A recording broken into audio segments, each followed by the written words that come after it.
All right, so this is week 2 of Human Performance Field Investigations. Um, we'll see how long my voice holds up today, but uh, let's get started. So we left off with the human error taxonomies. So I wanted to clarify some of these points.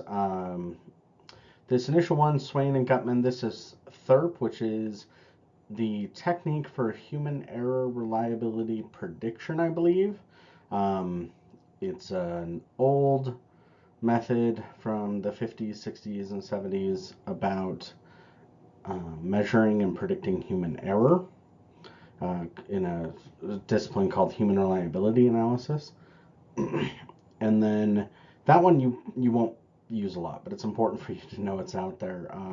It's kind of a bear to deal with, but it is important for the broader human error discussion. Then Rasmussen's skill, rule, and knowledge. This is something you'll run into in a lot of other human performance stuff.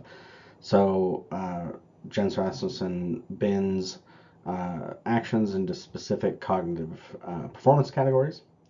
And then you have kind of a combination. I don't know if it's a chicken and egg thing, like which came first, but you have James Reason's error taxonomy and Norman's action theory that kind of mold together, and you get your slips, lapses, and mistakes. And we'll go into each of these in more detail. All right, so Swain and Gutman. So we'll go through THERP first. Um, Specifically, they capture 4 different types of errors.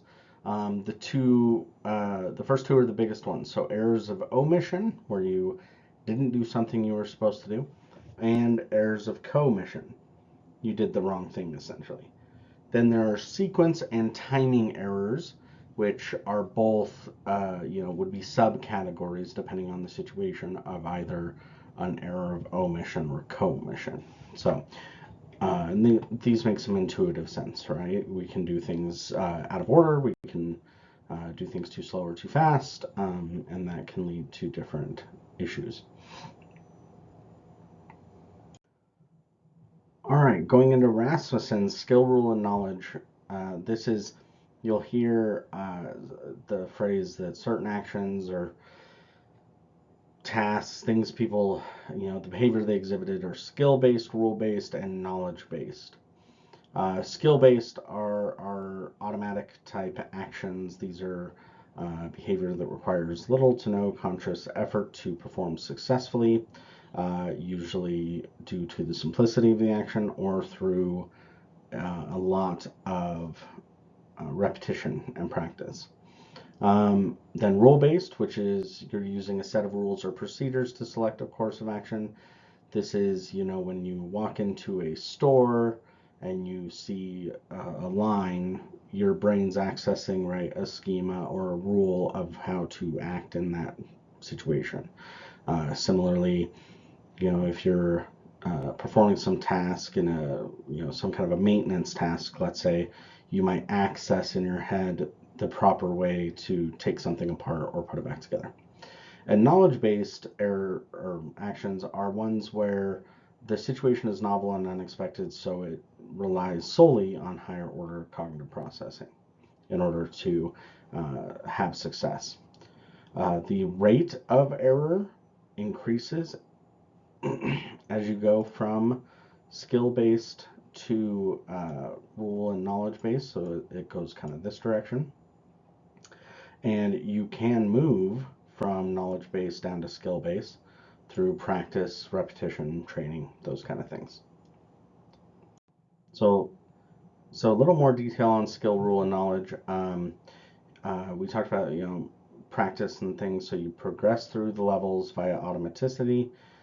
The majority of tasks we do at any given point are skill-based, and complexity, novelty, and experience or training will shift you along those curves. And this was the theory essentially. The error states will occur because of a mismatch of your mental model and the reality. That's one aspect of this theory, is that the problem isn't that something from something external to you affected you. It's that you were operating in skill-based, like mental models, but you should have been in knowledge-based because you didn't know what you were doing or something. So that's kind of how that's supposed to break down.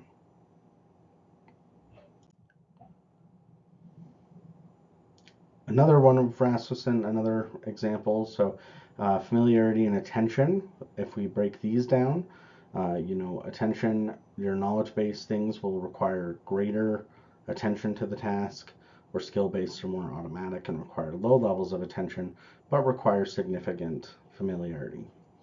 And this is what's kind of important to look at now. The reason we're going through all these error taxonomies, right, is some people will just put forward one of these as an option, and it tends to be Rasmussen's. But Rasmussen's work, while super influential in error psychology and in our understanding of how errors propagate, isn't the only game in town. And his theory didn't cover all the aspects of human performance. So that's why usually we adopt some kind of an amalgamation of all the models. So skill-based tasks, right? So these are the most common tasks, the things you rely on consistently. These are highly practiced and heavily reliant on your sensor motor activity. Very low error rates, but errors can still have significant effects, especially with skill-based things. We tend to just because we do it frequently doesn't mean it's not critical. Think driving or some of those aspects. There's a risk of complacency, and it's a very common mismatch. People tend to overestimate their abilities, so they, will subconsciously end up in skill-based, even though they maybe shouldn't be there. And that's kind of the way we consider these things.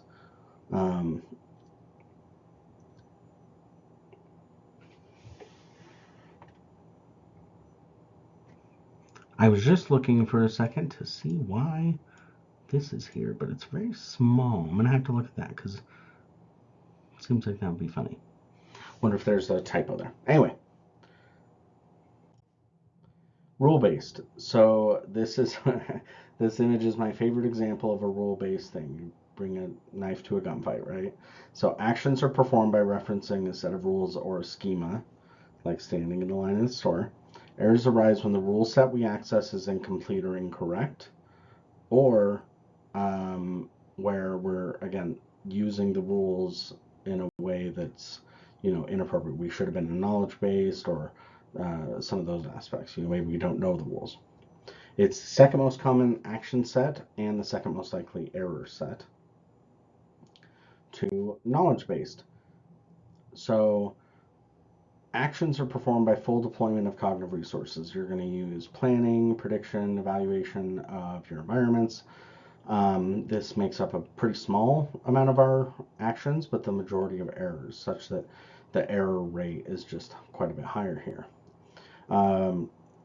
And like I said, because people overestimate their abilities, a lot of times people feel they're in skill based when they're actually in knowledge or rule based.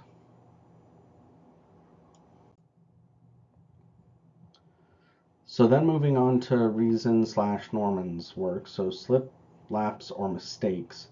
These are specifically looking at errors between, we've got storage, execution, planning. So if we're looking at,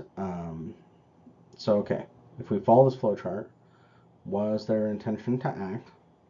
Did the actions proceed as planned? If they didn't, that's a slip or a lapse. Because it's either you executed incorrectly or you're adopting an incorrect mental model from your memory. That's what they mean by storage is memory. And then did their actions achieve their desired end? No, that could be an intentional but a mistaken action. So this is where we get to planning errors. You're doing something with full intention. You retrieve the correct rule set, but something else goes wrong, and therefore it's a mistake. And you'll start to kind of understand kind of some overlaps between these, right? So If we think of, did the actions proceed as planned? No, so it was a slip or a lapse. Well, a lapse then could be because you're in the improper mental model, like what Rasmussen's saying.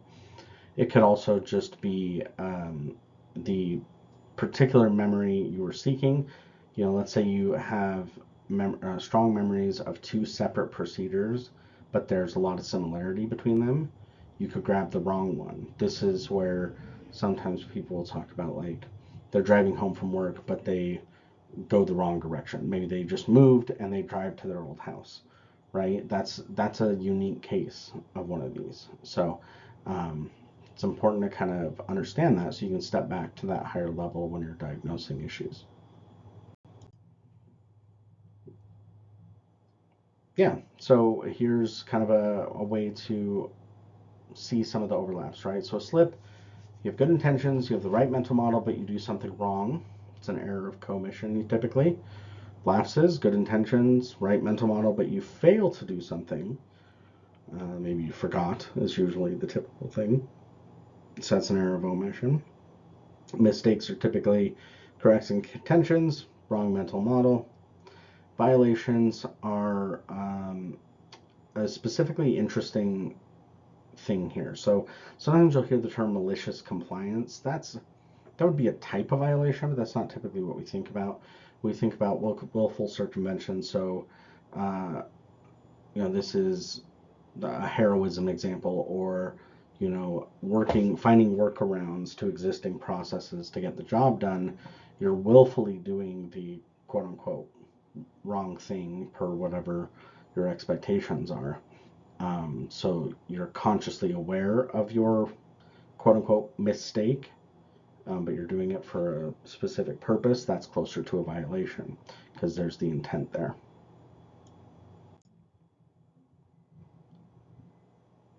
So yeah, using these different taxonomies, we use them for different reasons. So you'll use the THIRP taxonomy when you're looking at basic omission and commission dichotomy. Um, it's easy to understand when somebody failed to do something, then anticipate all the things they could have do. It gives us some kind of basic, if you're familiar with HAZOPs. If not, I can maybe include a slide later about that. But about performing activities too slowly or too quickly. Uh, Rasmussen's technology or taxonomy gives us the skill level aspect and to consider automaticity and the risks associated with that. And Reason's taxonomy gives us the ability to look at the intentionality of a person performing it. So you need different information to understand each taxonomy and to deploy them. Cognitive mechanisms of human error. So this is I'm referring to New Reg 2114. This is a nuclear NRC regulatory document about specifically performing HRA. So keep in mind, an HRA is a structured modeling task to try to predict human error. So it's not post hoc, you're not coming in after the fact, it is a completely different approach. But it's important to note kind of where they're getting at. This is a really good report and a very big one that breaks down specific aspects of cognitive errors in a novel way, specifically these macrocognitive functions. So they adopted specifically the italicized ones here on the right. So you are in 5 cognitive states, essentially, or you're executing 5 macrocognitive functions. And each macrocognitive function has different proximate causes of human error. So how can human error occur at each cognitive stage, which gives you a little bit more insight if you're trying to predict errors.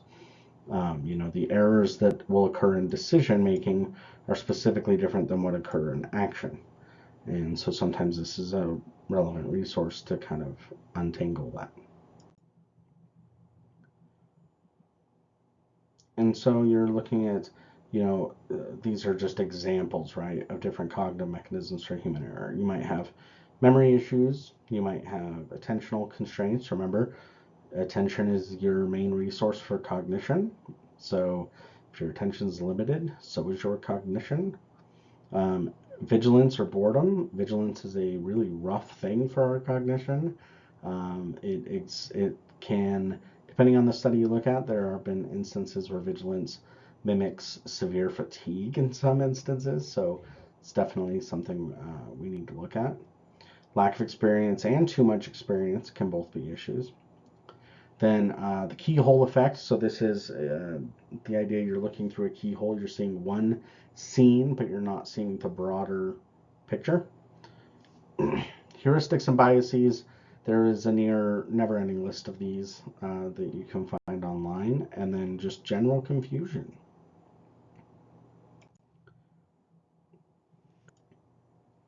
Okay. Then when we're looking at overall human performance, right, and specifically the design of human performance, we really rely on defense in depth. You may have seen this before. This is James Reason's Swiss cheese model. Um, and the idea, right, is if you have barriers, which in this are exemplified by your slices of cheese, then you add in extra barriers, gives you defense in depth, because the likelihood that all of the barriers will fail in a particular way to enable a human error is unlikely. And this is one of my favorite examples of the Swiss cheese model from COVID. So, we're looking at this, right? This is also how we consider, again, it's not a novel concept when we think about, ways to mitigate certain risks in our daily life.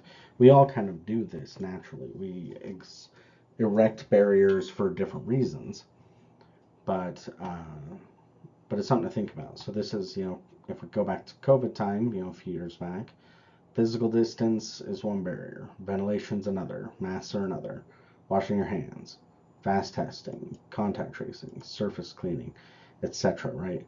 Each one is imperfect on its own, but together, again, the failures are less likely to line up. There's also different error consequences. So the potential result matters, but so does recovery. So if we're looking at this, as you kind of go through, most of our issues, right, might end up in the blunder spot. That's kind of where we want to be, which sounds weird, right? You want to be minor recovered error. Okay, yeah, that's great. But most of the time, what happens is some accident happens here, and it starts to move, the actual consequence drifts. Then we start to recover and hopefully bring it back a little. So we don't mitigate all of the damage, but some. That is typically how human performance works. It's very rare that we just undo things, at least in more complex things, right? You can always uh, delete a word you just typed or some of those simpler things. But in general, right, you want to consider this consequence as a spectrum for action that where we can move along it um, as we go through different issues. So here's some nuclear specific technology, and sometimes this helps in understanding how we use these terms. So NUREG 1880 defines human error specifically within the probabilistic risk assessment. Don't worry about that term, community, but it's referred to human caused failures of systems or components. Um, but at least in the psychological sciences, right, we're considering it as the underlying psychological failures that may cause the human to act in a way that fails the equipment or system. ASME calls it any action that exceeds some limit of acceptability, including inaction where required, excluding malevolent error. That's our malicious compliance or a violation that is intentional to harm. And then human failure events. Again, this is typically a human reliability analysis term, so it's not really something you have to worry about, but I like this definition a little. So it's a basic event, just some event. It's unclear with this definition, right, what makes up this event. It could be a significant one with a lot of different moving pieces, or very simple. But it's a basic event that represents a failure or unavailability of a component, system, or function that is caused by human action or an inappropriate action. So this is an interesting way of looking at it from a systems perspective, as in you essentially took some system uh, out of service, so to speak.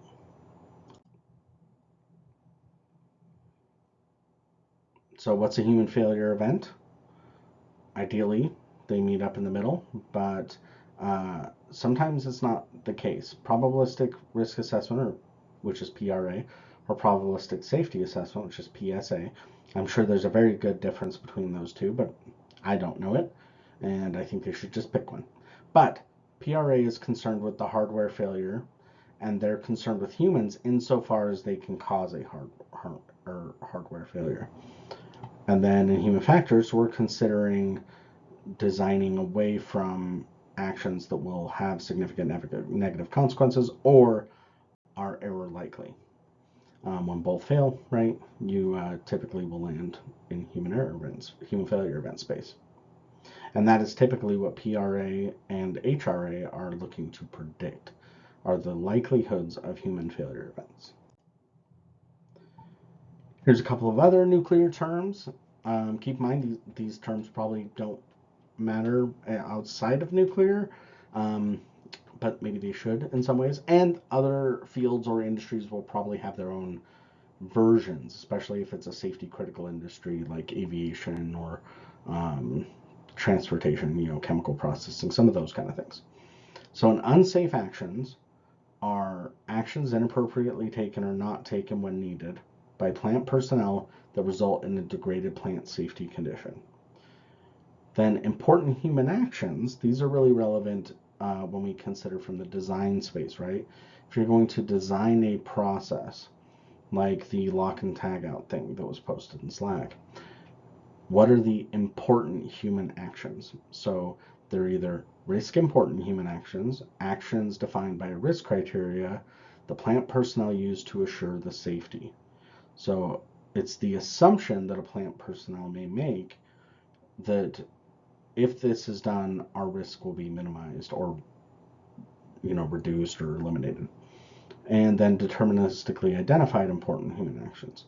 So this is specifically a part of the broader safety analysis of a facility, but these are more the matter of fact realities of, okay, we designed this system. These are the important human actions that maybe are not directly linked with risk or whatever, but we've identified them as important as such.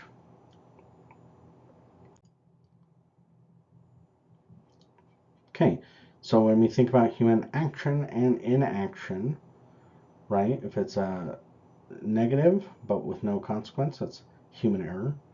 Negative with potential consequence, unsafe error. A negative with a definite consequence, human failure event. Now, that's to human actions negative, so this is the not taken. Now, what if you're positive? What if you do take the action, or you do, that's kind of counterintuitive, but you do take the inaction, or you don't do you don't do something in accordance with you're not supposed to do it. And that's a definite consequence. That would be what we call an important human action. And if you fail an important human action, that means you're negative, you're in the human failure event space.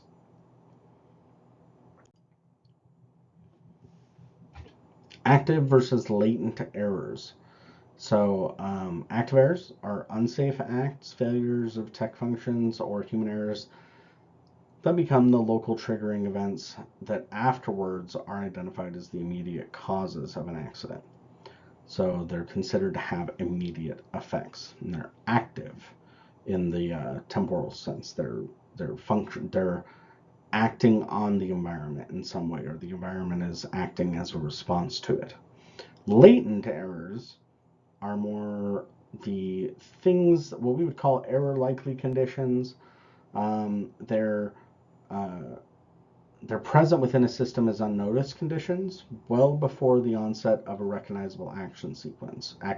So in the human factors nuclear space, right, we're trying actively to design out any latent errors, any chinks in the armor of the system that a human could fall in, just by nature of it's an error likely condition or an error trap.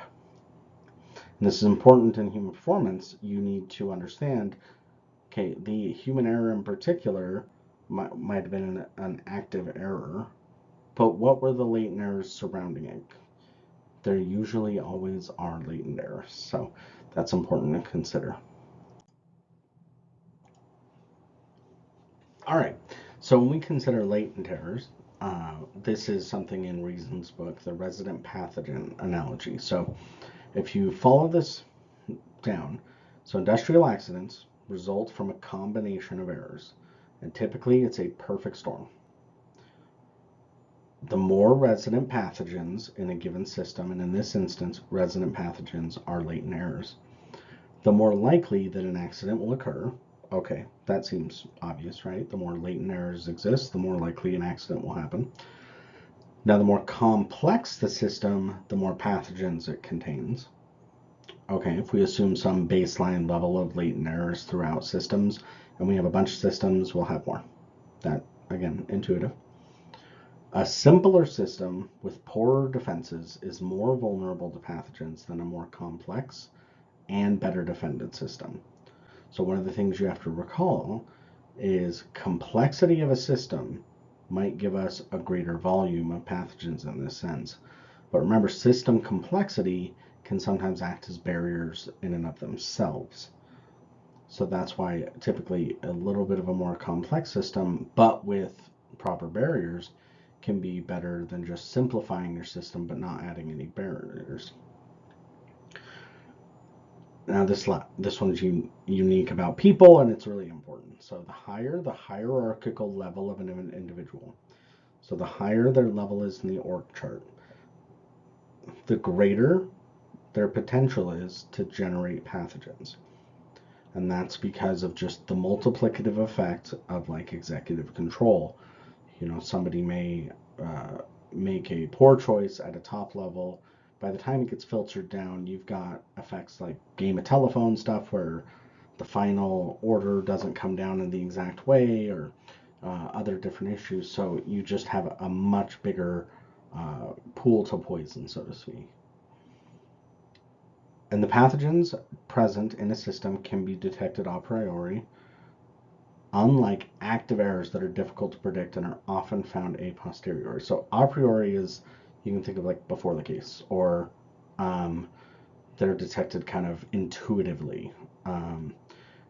Active errors, though, because you don't know them until they occur, are a posteriori, so they're after the fact.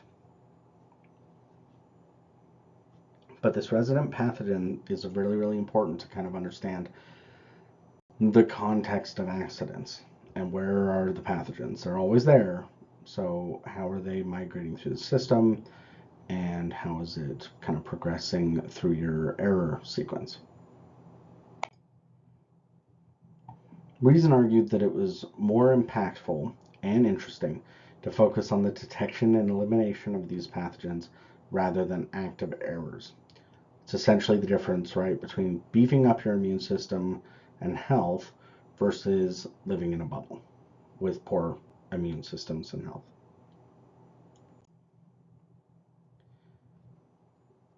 So, can we blame people for poor performance? This is, one of the main themes of this class, right? So, take these three instances. On the far left, this is one of my favorite wheelchair ramp pictures. I refer to it as extreme accessibility. And not to mention, if you do make it down, you're going to get a face full of fern or whatever that plant is down there.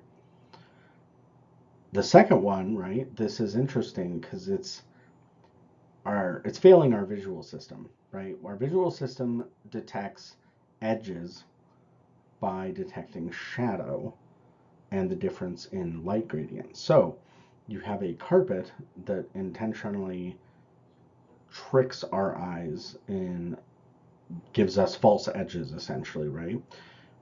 And I would assume, some people may say, well, this was a human error to lay carpet this way. Well, that's not totally clear to me. Maybe I mean, think about it. When we are given carpet to look at, we usually look at it flat on the floor. And as carpet for a floor, this carpet's fine. A little bit busy maybe, but not dangerous. It's not like people often, you walk into a carpet store, there isn't a set of stairs sitting there, so you get to see how it looks. So, you know, now if they're aware of it and they don't do anything, then okay, then we're talking about inaction and errors of omission there. But in terms of this, did the carpet layer do the wrong thing? That's not clear. And it's also not clear that while you're laying the carpet, you would notice this type of an effect unless you're walking down it.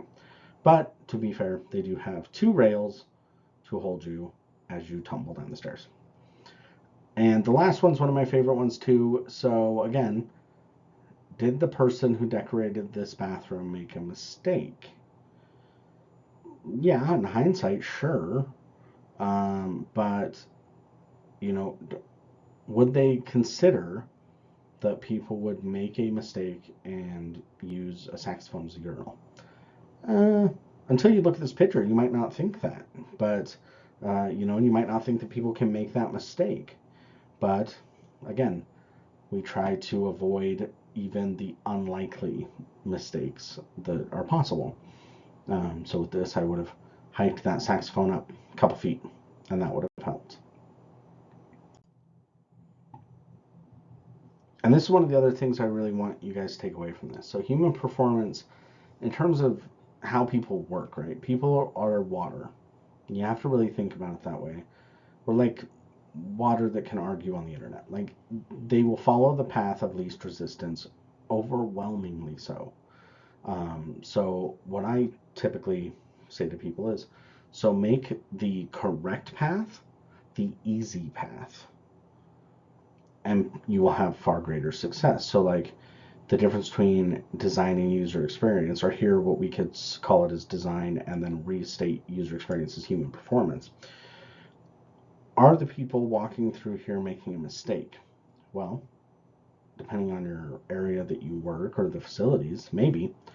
Or did the designers not explore how people walked through this park? And should they just move the sidewalk over here? In light of this new information, the people walk this way.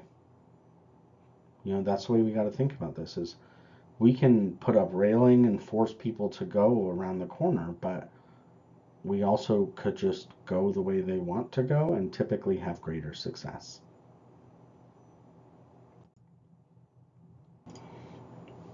All right. Well, that's it for this week. I'm glad my voice held out, and next week we will hopefully get into some more interesting. Now that we've got a good foundation, right, we should start getting into some of the meat of the topics. Now, recall in the Slack, I'd like you to just kind of communicate whatever you see, different instances you find, thoughts you have, especially as you're reading through the texts. So, uh, yeah, I look forward to seeing you guys. We'll probably schedule a meeting next week. Thanks.